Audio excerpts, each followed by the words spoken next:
Si tu ne m'avais pas invité, à quoi aurait ressemblé ma vie? J'ose même pas l'imaginer.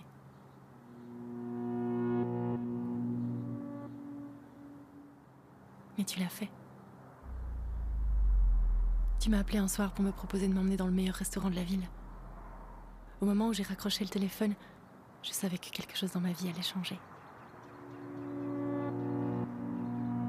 Et c'était le cas. C'était vraiment le cas. Seulement je le réalisais pas encore.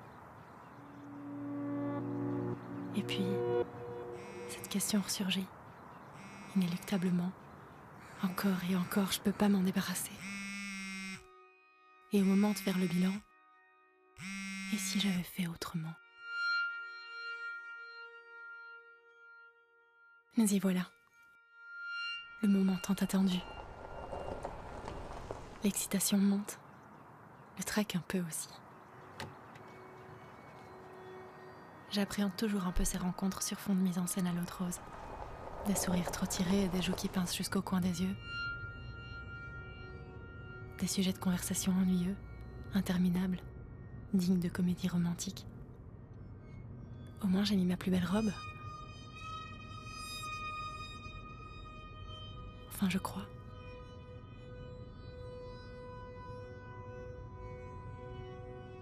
J'en suis plus certaine.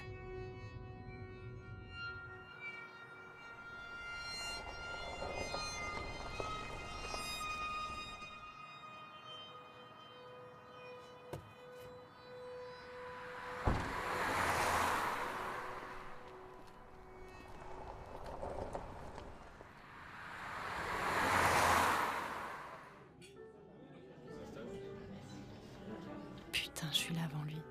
Il faut toujours arriver en retard, même un peu.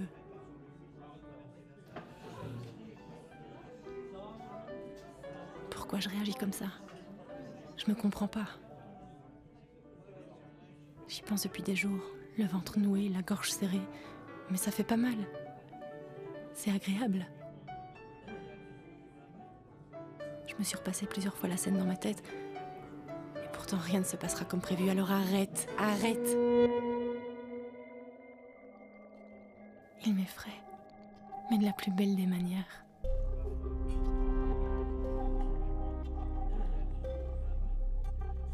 J'ai toujours été déçue.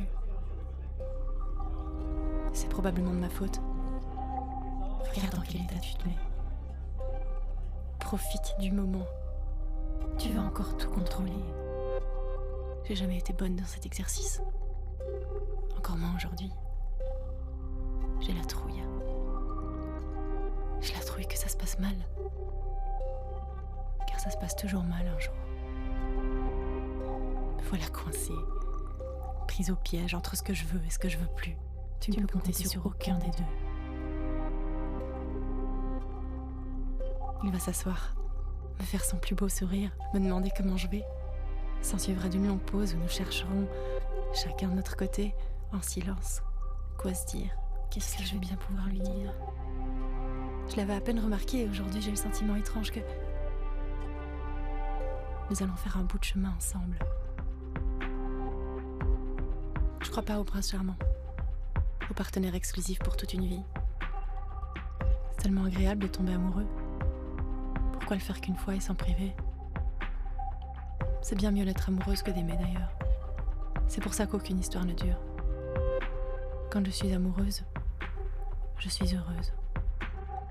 C'est le coffre au trésor pas encore découvert, le fantasme à l'état pur. Aimer, c'est ouvrir le coffre et se rendre compte que les mythes que je m'en faisais auraient pu rester enfermés à double tour à l'intérieur pour l'éternité. Peut-être que je ne peux plus tomber amoureuse, peut-être que je ne veux plus aimer. J'ai envie de passer à autre chose. Quelque chose de léger. Quelle excuse vais-je bien pouvoir prendre pour ne pas qu'il s'accroche? Que je m'accroche. Je suis tellement foutue à l'intérieur que j'appréhende déjà les au revoir. Mais ce soir, il me rend heureuse. Importante. Ça fait une éternité qu'on n'a plus regardé comme il le fait. Pour la première fois depuis longtemps, je redeviens désirable. Ce qui est nouveau, neuf, naissant et lumineux. Plus sain, plus attractif. Ce qui vieillit n'est destiné qu'à mourir, disparaître. Et nous vieillirons. Nous. Notre histoire aussi. C'est inéluctable. Inéluctable. Il faut voir les choses du bon côté. Il suffit de le vouloir. Vouloir que ça fonctionne.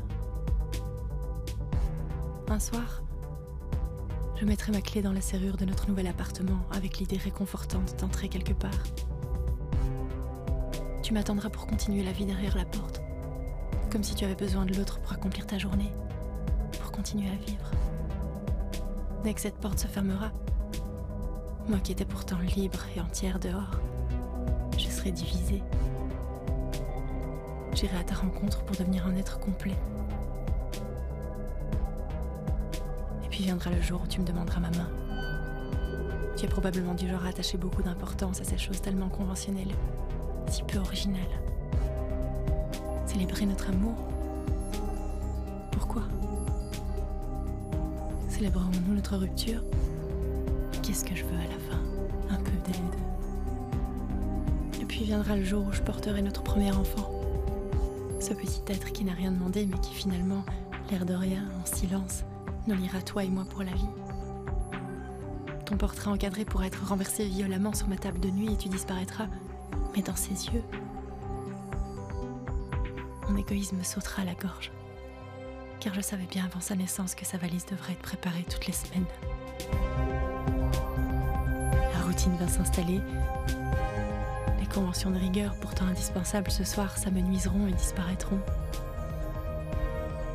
Ton sourire n'existera désormais que dans ma mémoire. Fuis. Il y a une différence entre se sentir bien et se sentir en vie. Je pense qu'il est impossible d'avoir les deux. Vivre son rêve est impossible. Pour rêver, il faut dormir. Mais putain, je suis bien éveillée.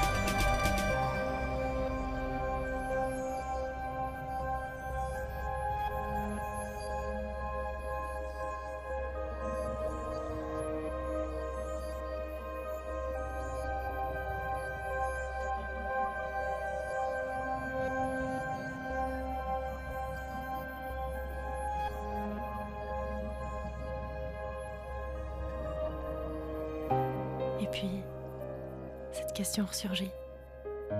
Inéluctablement, encore et encore, je peux pas m'en débarrasser. Et au moment de faire le bilan, et si j'avais fait autrement ?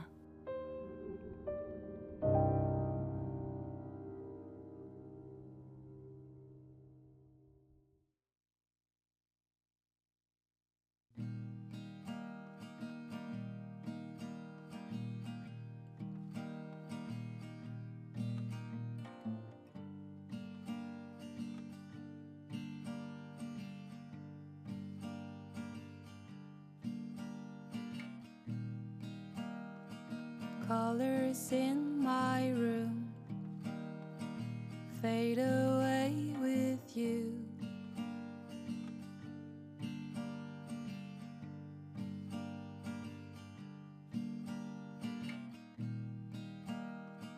Brief glimpse of your bloom blew my mind like a wall spray.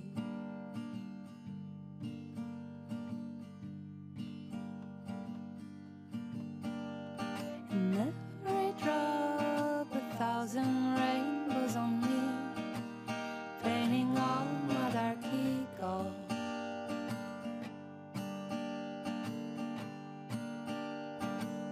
Hydrated with me in every drop, a few tears in the snow. Is your life chilly without me now?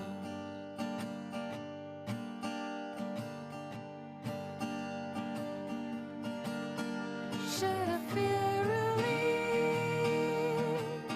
Or would I still be me if I truly talked to my mirror? Would I still believe you ever after my likely tender stranger?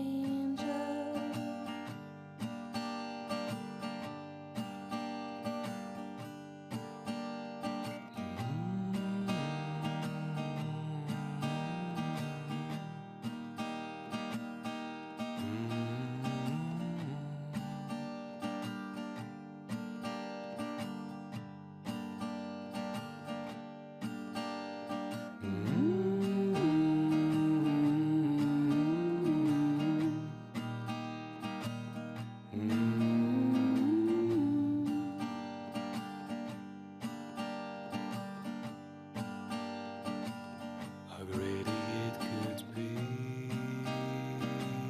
How great it could be. Such a fairy story.